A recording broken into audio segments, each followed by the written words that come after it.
Turn 3 Orks. Let's see if one of these Luda wagons will finally press that.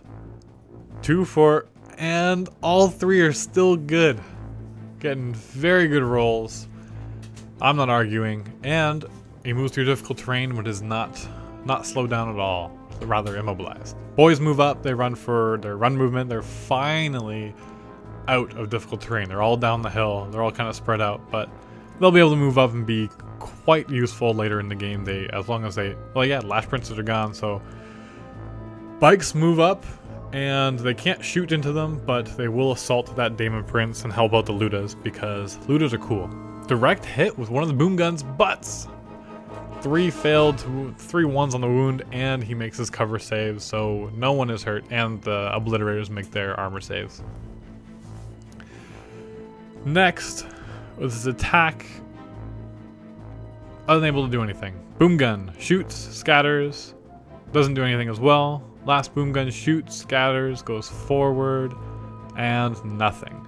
So the bikes run in, try to bash some heads. One dies from difficult terrain, but then the Daemon Prince attacks back and kills 2 Ludas, which is actually still underperforming. Still can't believe there's only 3 Ludas total for 2 rounds of combat. Daemon Prince actually gets hit by the Ludas and gets wounded by the Ludas again. Ludas are dangerous, apparently. But the bikes only do 1 wound, but the Power Claw does attack afterwards, causes 1 wound, fails, or 2 wounds, fails it invulnerable, and does wipe him out. And so the Ludas actually survived an encounter with a Daemon Prince. So I'm very proud of them. And they're just happy to be alive. And they have these big guns, so, well, they might as well shoot next turn. Now for the War Boss, he attacks and wounds, so they're probably going to kill each other. And the Power Fist fails. Failed Power Fist. And the War Boss consolidates 1 inch. Next, the final combat between the demons and the bikes. They manage to do nothing to the bikes again. The bikes attack back, cause a bunch of different wounds. They do save a few, but 3 do die, plus Power Claw. One more dies, and then with 2 left, he takes a lot more fearless wounds, and they're all gone. And the bikes are good. That's still a full squad of bikes, which is just luck has been in the Orcs' favor this turn. So, Chaos Space Marines, both Obliterator squads are still in reserve. But at least the Terminators get to come in. So they're going to come in right by the icon of those Chaos Space, or the Plague Marines. Plague Marines are going to jump out, and they're going to try to kill those bikes in front of them.